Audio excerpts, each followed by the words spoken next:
What a question. Shakib ভাইয়া তো superstar, megastar. So megastar হচ্ছে সব থেকে বড় যে স্টার সেটা হচ্ছে সাকিব ভাইয়া।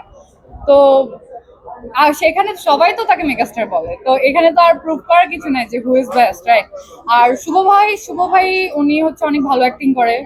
উনি হচ্ছে ফিট এবং এডুকেটেড, এবং উনি অনেকগুলো কাজ করেছে যেগুলা মানুষ দেখেছে এবং খুব প্রশংসা করেছে। So I am no one to জাজ।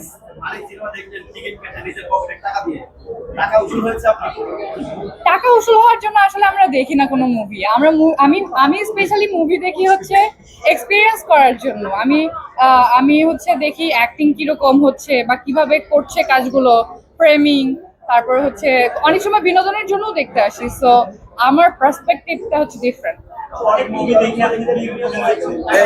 অ্যান্ড ফার্স্ট মুভিটাই অনেক বেস্ট গিয়েছে আমার কাছে। মুভিটা একেবারে দারুণ মতো রেট দেওয়া গেলে 10-এ 10 দিব। কাকে?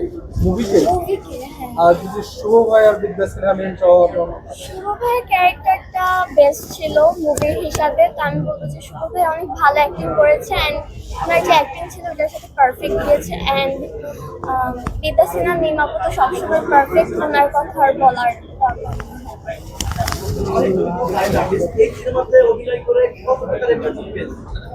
শুনতে পাইনি।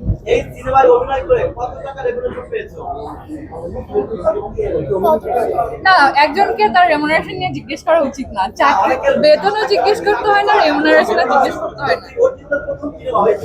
না, ও যখন আরো বড় বড় কাজ করবে তখন বলবে রেমুনারেশন নিয়ে, যে আমার প্রথম রেমুনারেশন এত ছিল। আমি আমি এখন আসতে চাই আমি করতে খান সাহেব একটা লাইন বলেন।